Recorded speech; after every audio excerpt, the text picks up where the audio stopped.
All right, so we are going to start today with why does PSSD exist? And I don't mean on a biochemical level, I mean on a societal level. So how did we get here? Now I'm going to really simplify this. Really simplify this. So you get people going in for psychiatric treatment, something happened in their life, and they start having problems. They're depressed, they're anxious, they're super obsessive, or they're nervous. And the problem scale ranges from like minor, at like the bottom over here, to like super extreme. It's all the same thing, and I'm about to super briefly explain what that same thing is. It's your subconscious hijacking your free will. Period. Something happened, you had a bad experience, whether it was like nightmare level horrific, or it was just something that other people might not even consider that bad, but it affected you very negatively. And I think of it like this. Here's your conscious mind, and here's, like, imagine a little steering wheel here. We're going on a road trip. Here's your conscious mind. Here's your subconscious. Your subconscious is in the passenger seat. Now, what happens with trauma, and I'm using trauma as a blanket term here, is your subconscious is like, hey, this is a pretty nice ride we're going on. Your conscious mind is like, yeah, I think this is pretty great. He's like, hey, you know what would be really cool? And your conscious mind is like, what? What would be cool? And then he just fucking GTA 5s you, like walks up, pushes Y, get the fuck out of the vehicle, and now your subconscious is in the car and just takes off. And you're either in the passenger seat getting jerked around, or you just got like ejected out of the vehicle doing like 85 on the highway, and now you're just tumbling down. Maybe you hit the guardrail, get some lacerations. But that's what trauma is. So, conscious mind, unconscious mind. You're unconscious, you have some experience, something happens, and now it's like, hey, get the fuck out. Now I'm in the driver's seat. Peace out, bitch. Takes off down the highway, and that's your life. Your life is just your subconscious being in the driver's seat, and everything is a disaster, and you have no control over it. And obviously there's going to be an in-between, where for most people there's going to be triggers, where whether it doesn't have to be PTSD, but that's like everybody's favorite example. I also, again, I consider myself to have OG PTSD, which means like the classical like life-threatening situation, and also new school PTSD, also called complex post-traumatic stress disorder, where it's an ongoing series of unfortunate events. And anyway, the gist of it is it doesn't matter. Any problem anyone has, they're going in to get treated for some psychological thing. That is what happened. You had something happen, and now your subconscious said, get the fuck out of the car, walked up to the conscious mind, pressed Y, and then threw them out of the vehicle, and now they're driving it, and you're not in control. And again, you might be in the driver's seat sometimes, and then a trigger comes up, and then it takes over. So again, just to elucidate that, because coming back to PSSD, this whole thing, it's very complex, and I'm not a fucking historian, so I don't know all the logistics with that stuff. But I do know, having lived it firsthand, like having been taken out of my house multiple times involuntarily in the middle of the night by police officers to take me to the mental hospital. Not a great experience, and having been in multiple forms of therapy, and none of them did anything for me. I'll give some credit. I will say it's just like standard, like, well, anyway, I'm not going to get into that. but let's say the approaches were not aware. I've never in my life had a therapy approach, aside from the Robert Smith's eutaptics method, faster EFT, that got to the root of the problem, which is understanding that it's your subconscious hijacking your conscious mind and then taking over your free will, and the goal of therapy should be to restore your free will. So what ends up happening, right, this is how we're going to bring this full circle to PSSD. So you have people that have developed these drugs because somebody decided that these mental problems were not a result of trauma. And again, I'm using trauma as a blanket term.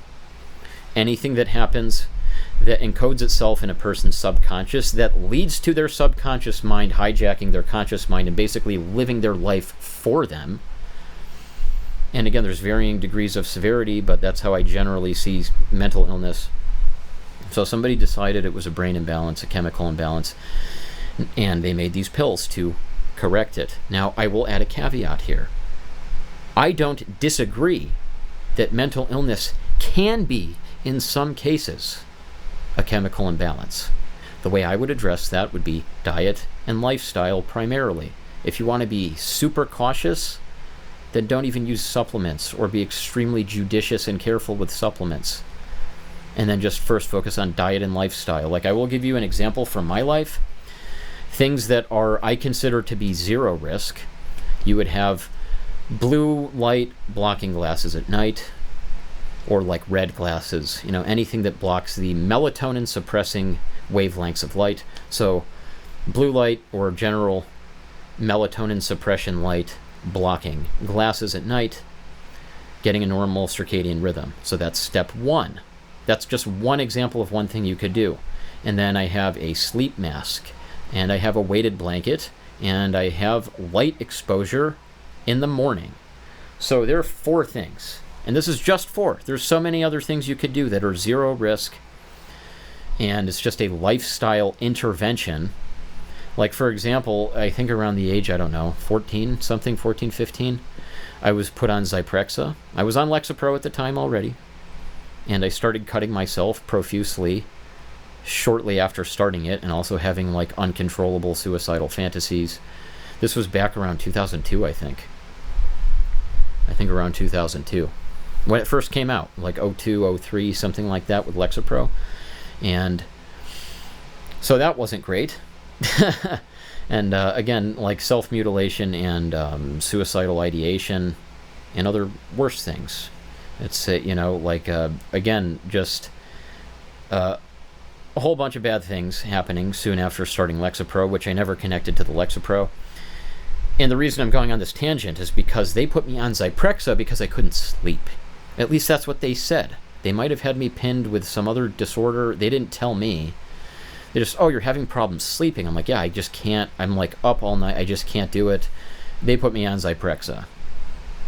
So that's heavy duty antipsychotic medication. And anyway, so there was never any discussion whatsoever about circadian rhythm. Like, what's your light exposure like at night? What's your light exposure in the morning? What's going on? What's the temperature in your room? If it's super hot, you might benefit from having an air conditioning unit or a fan or something. Now I got this, this Barabee weighted blanket that is an open weave. So my room gets super hot in the summer, get 85 degrees Fahrenheit.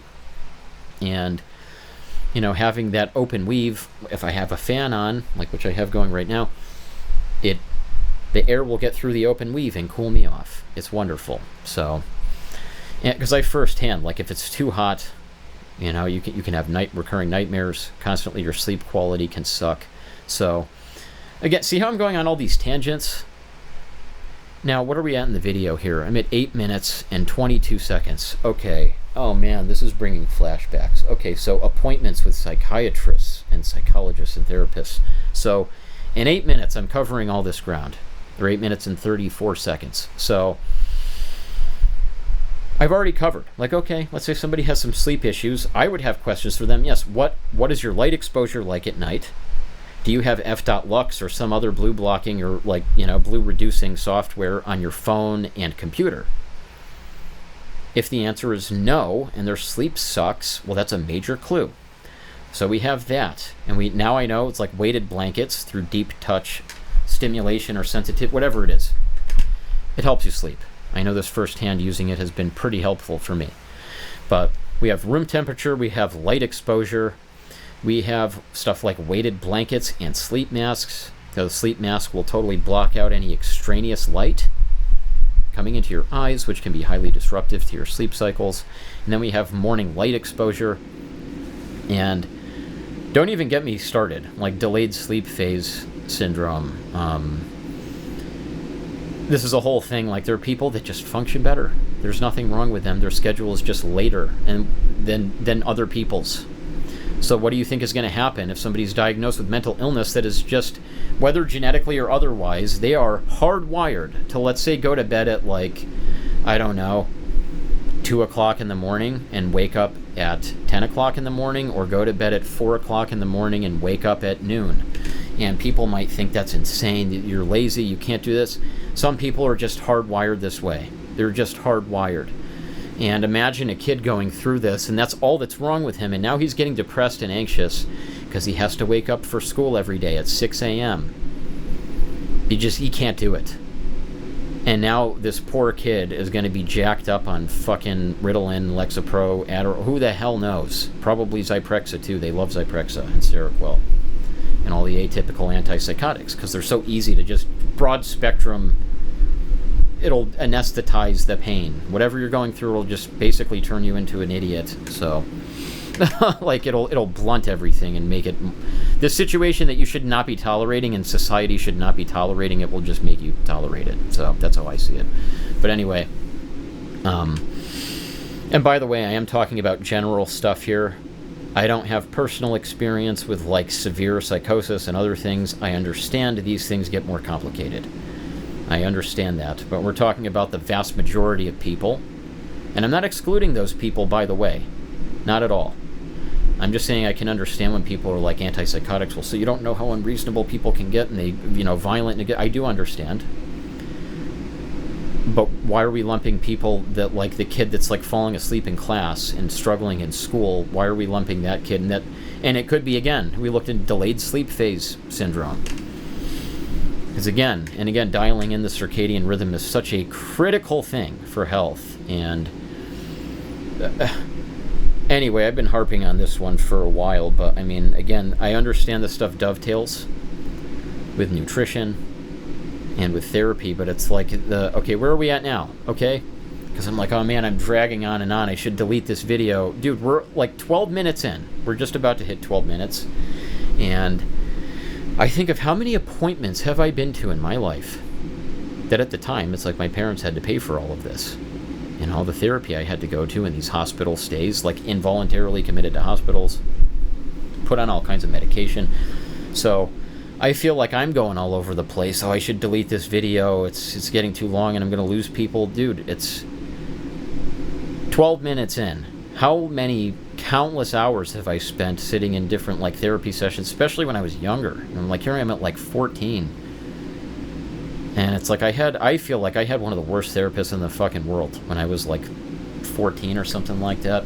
It was just awful. And, oh man, I had so many bad therapists. Like, I just think of how many times. So here we're 12 minutes in. And I've covered circadian rhythm, a very cursory, like, crash course. What real therapy is. I mean, not to toot my own horn here, but it's like if I had someone like myself to talk to when I was that age, I think I would have gotten much better, much faster, and never would have ended up getting PSSD, because I would have had somebody treating me like an actual fucking human, like rather than a code number in a fucking textbook. This person here is displaying symptoms. Yes, they really correlate to this. I don't know the DSM. I don't have to know it. I like the coding in it, but I know that they'll have their little fucking numbers in there. Like, where it's like, we're just going to pin this person. You're not a human being. You are the code for whatever. So it's like generalized anxiety. This person's this, and they get this medication. And then just whatever. Throw them in any generic form of therapy and whatever. It's just like, this is such... I don't know the word. I was going to say tragedy, and then I also thought travesty. So travesty is a false representation. I think that might even be a better word.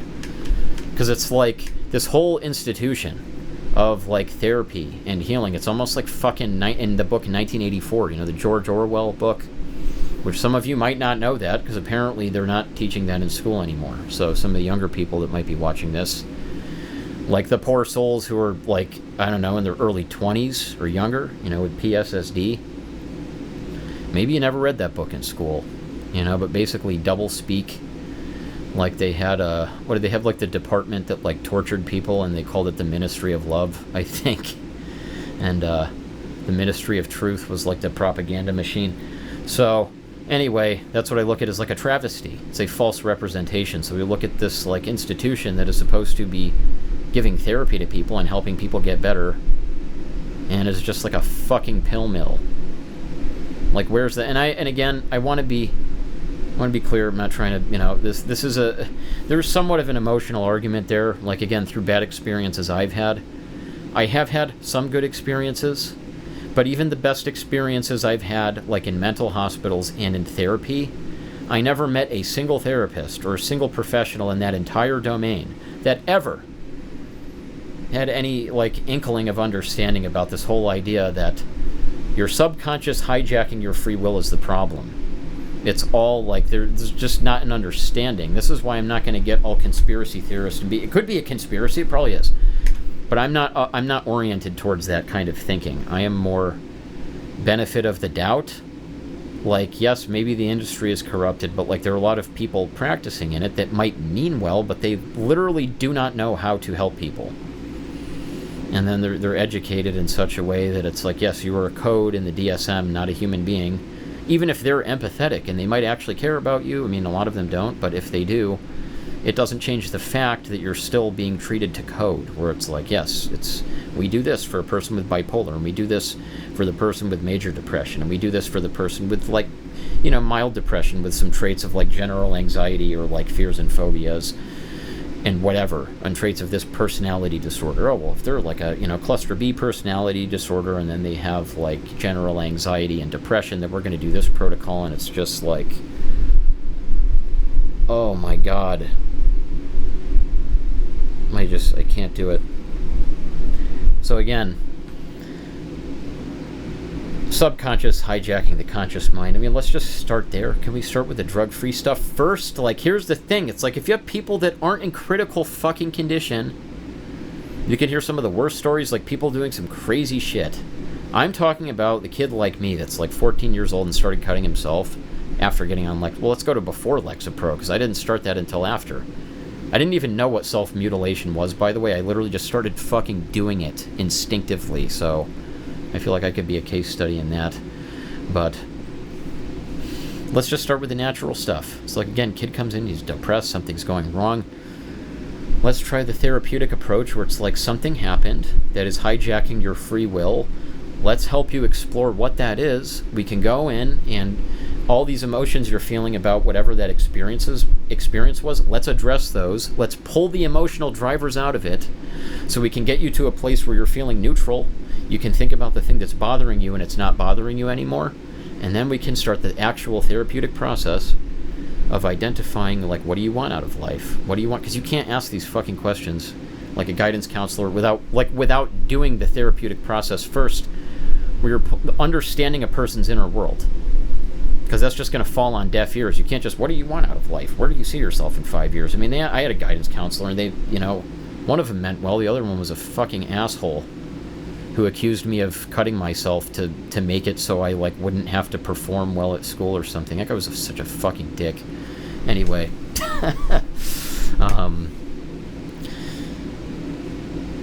Anyway, let's start with the simple stuff, right? So, simply put, we have a therapeutic approach. My personal favorite is the faster EFT and eutaptics method. I think it's great. I'm totally open to different things. Like, show me something that works better, and I will be doing that tomorrow. But so far, it's the best and fastest thing I've found. But even just as a modality, even as a belief system, you don't have to be tapping on people and doing all this weird, this weird tapping shit. You don't have to do it. You don't have to do the tapping.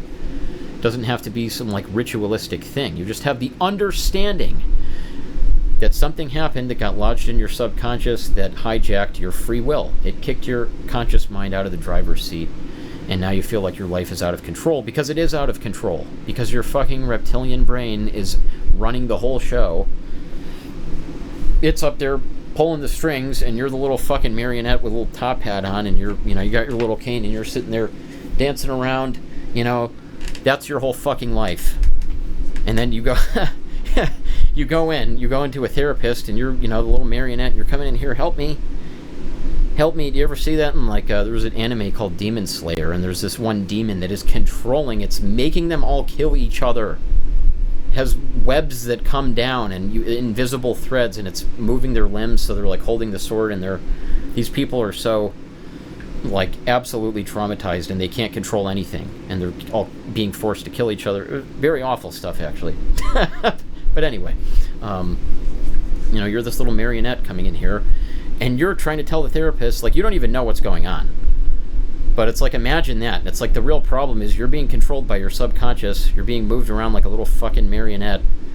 And then you've got somebody like, oh, well, I don't know you don't know your problem is. I mean, you got to understand, like, there are choices in the world. There are opportunities. You can do things. Like, what do you want to do? Who do you want to be? These are perfectly fine questions to ask once you cut the fucking strings off. Cut the fucking strings. You're stuck like this. You got people coming in. Here's how I see it. This is what this looks like to me. You got all these people going into these facilities to get treated for things, and they really need help. But they're all your marionettes. And nobody is able to perceive that they're being all the fucking threads that are manipulating them. So now they're like, oh man, it seems like your movements are kind of erratic and you seem very upset. Like, they're just going to give you pills to make you not feel as bad about your life being ruled by your subconscious. That's basically what's happening. And it's just this like mass hypnosis where nobody understands what's going on. So nobody's getting effectively treated. It's like, hey, you look like you're having a really hard time. Like, your life's kind of out of control. I noticed there's some threads up there. Like, I don't know if you're aware of this, but you've got these little strings coming down and you're complaining about all these involuntary movements. And let me just get out a little pair of scissors and just snip these, and then let's sit down and talk about it. Oh, wow. I mean, for some people, like it was for me, I mean, you could be in your fucking 30s and then, like, for the first time in your entire life, feel like you have free will. You could feel like you never really had a choice to do anything, really. Your whole life can just feel dictated by trauma. And anyway, and then we get to again, like didn't I mention before, like a caveat about biochemical stuff? Like, I conceded that in some cases, yes, it is a chemical imbalance, and this could come down to circadian rhythm first and foremost. That's like probably the most critical thing. And then you have diet. So circadian rhythm and diet, absolutely tremendous things, and not very difficult to address. They're really not. I mean, you could the couple interventions, like you could take a pill that could put your dick in a wheelchair for the rest of your life, which is basically what happened to me 6 years ago. Or, like, would you rather risk that? Let's roll the dice on that. Let's just see there's a big wheel of fortune here, and then, like, 8 of the slices. I'm thinking of a pizza, like a big circle. I didn't know what the hell to call them, but like 8 slices of pizza. There's like 8 of them, and the picture on those slices is a dick in a wheelchair. And if you land on that, then you're going to end up like me. So it's like, do you want to roll that wheel of fortune for no fucking reason? When it's like, or like, hey, first thing, let's just take a pair of, I probably have a pair over here. No, I put them all over there. Well, anyway, a pair of blue blocking glasses. Let's say it's like 7 o'clock p.m. every night. I'm just going to put them on like clockwork. You're not ingesting anything. You're not injecting anything. You're not rubbing a topical hormone or gel or anything onto your body. It's just, no, let's just pop a pair of glasses on. And then we can progress to, like, maybe you could do well with a sleep mask and maybe a weighted blanket. And, then we can start addressing diet. Like, test somebody for celiac disease. Or, like, just go on an elimination diet. What's your diet like? I don't know, maybe this stuff you're eating is irritating.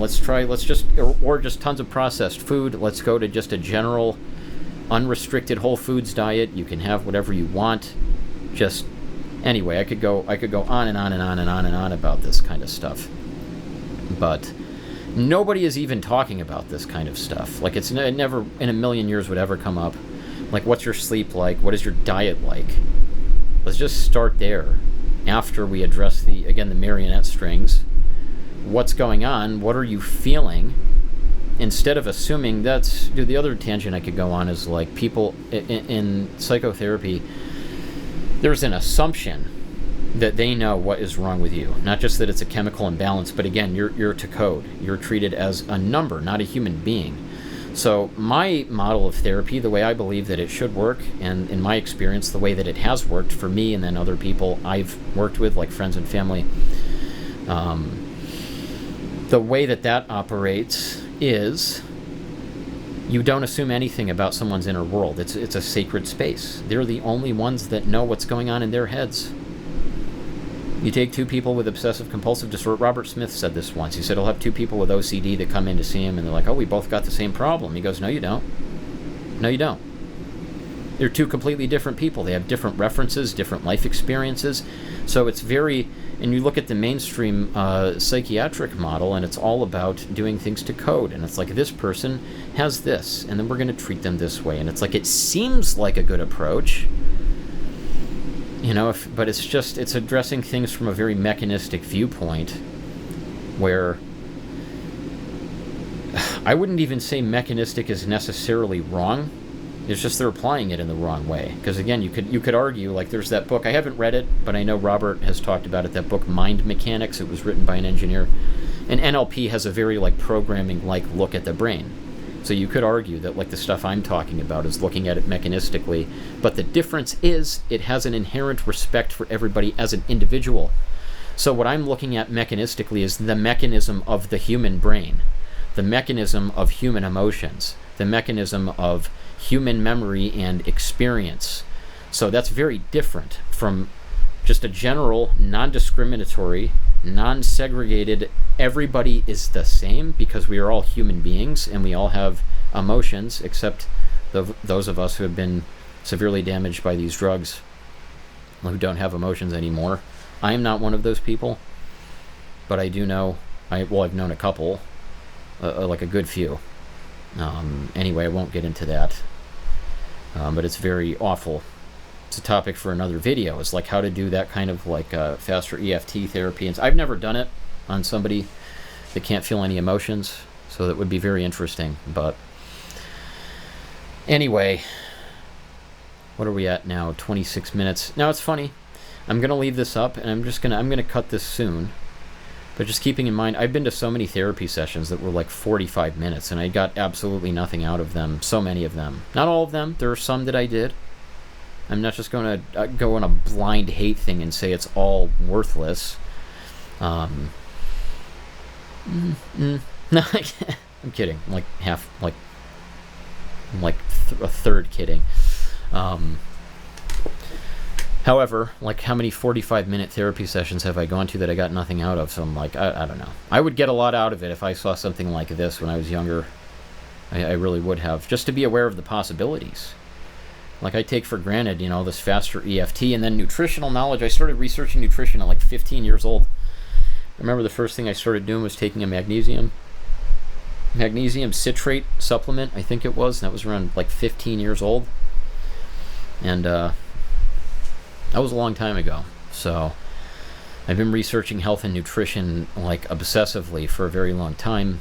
I'm always trying different things, keeping up with the latest research, and I do see how it dovetails, and there are things with genetics, I got MTHFR is a real thing, and you have methylation, and for me, getting on methylfolate was life-changing. Now I have a kind of different relationship with it, but I have firsthand seen the changes that are possible from just nutritional supplements. So that's again, and that borders into the realm of pharmaceuticals. They kind of overlap, in my opinion. There's a lot of profiteering. There's a lot of people wanting to make a quick buck, and there's a lot of garbage supplements and a lot of things you don't need. So that's why I think it's not. You don't write them off. They can be life-changing, life-saving even. But I think it's just why is the first go-to thing just the medication? I mean, there are answers to that. I think some of them are kind of obvious. Little money maybe. It has something to do with it, maybe just a little bit. But anyway, yeah, just a whole scattered mess of thoughts here, and I'm not going to edit any of this. We're just doing it in one take. And I'm going to be close to 15 minutes shy of a typical therapy session. So hopefully anybody watching this might get something out of it, just to, open up their perspective a little bit. Man, because I've been thinking about this stuff for a long time, and it's just insane to me. I've been so reclusive, so I've been out of these psychiatric facilities and other things for so long, I kind of forgot how primitive, in my opinion, it is, where it's even if people mean well, primitive, I don't mean it's everybody in there is horrible. I mean primitive literally it's scrub technology is just old. It's outdated, and it doesn't work. So it's like, again, the whole marionette thing. Like, you know, you go in to get treated somewhere for some mental something, the first thing they should be looking at is those marionette strings. It's like, what got into your subconscious mind that has now hijacked your life? Like, you used to be this particular way and happy and like ambitious, and now something happened. Like, there could be a death, their spouse died, partner died, partner broke up with them, partner cheated on them, they lost a family member, they lost a pet, they lost their job. There's always some kind of loss. There's something. You know, people had something that they really valued and they lost it, or they wanted something and they never got it. And you just feel like they're living in this perpetual state, anyway, you know, of lack and scarcity. And anyway, see, this is the beauty of it when you address things like as if people are like a marionette and they're being controlled by their subconscious. It's like you don't have to code people. It's just a human thing. It happens to all of us every day. When that person cut you off in traffic, and then you imagined taking out a bazooka and like blowing their fucking car up, that's going into a trance. That's your conscious mind getting hijacked. It's your reptilian brain kicking in, and it's like, again, going up to your conscious mind like it's a GTA 5 and pressing Y and being like, get the fuck out of the car. And now your subconscious is driving, and that's the one that's making you go, fuck you. I don't do that. For whatever reason, that comes out in other ways. My anger comes out in other ways, but I've had so many bad traffic things, and I just don't get angry at people like 99% of the time, because it's not one of my triggers. For some people, it is. Again, this is why it doesn't matter. Can you imagine that? Let's have the DSM, and it's like, oh, people triggered by automotive things. They're driving on the road. We'll have to code that for this here, like automotive, automotive. I was going to say automotive trauma. I'm like, yeah, that is a thing. But you can see there's so many forms of trauma that it's pointless, where it's like, you know, to subdivide these things so many times and to get so hyper specific, when you could just be like, okay, we're going to take the general human problem of things getting into the subconscious mind and hijacking the conscious mind, and the goal is to get to this emotionally neutral state when you're thinking about the trauma. And then basically, and even that is up for debate. The only thing that I'm really adamant about right now, which is like super clear, is restoring people's free will. They feel their life feels like it's out of control, like I'm depressed and I don't know why, I'm anxious and I don't know why, or I've got agoraphobia, I can't leave the house, I can't do this. Their free will has been hijacked in every case to one extent or another. So the goal of any therapy should be to restore that free will. And again, with these drugs, it's like, are there people that have that? Yes. And I'll end that video with this. Yes, I am well aware there are people that feel like they have their free will restored from these medications, because, you know, they take them and then whatever it does, it works, and then I'm not agoraphobic anymore. By the way, there's also examples of placebo where somebody thought they were receiving a psychiatric medication and they were not, and they experienced all the side effects they thought they would experience, and they also felt way better. And then it was a sugar pill. I'm like, no, there's no way it was yes, it was a sugar pill, sorry. So, anyway, again, because there could be people watching that are like, man, I was really helped by medication. It's like, yes, you may have been. You may very well have been, but like, is it worth the risk to the people whose lives have been catastrophically, completely destroyed by the biochemical effects of these drugs that in many cases are permanent? So, like, I have had permanent side effects for over 6 years now, and it is quite awful. Anyway, covered a lot of ground. I think, as usual, I'm getting all obsessive with the video, and I'm like, oh, did I know? But, like, very few people are watching my channel, which is one of the luxuries of having a small, unknown presence online. You know? I mean, it's like, you get, like, 20 views. What difference does it really make? So, anyway, trailing off there, but I would love to organize my thoughts more, but that will be for a future video. So anyway, I'm going to cut here.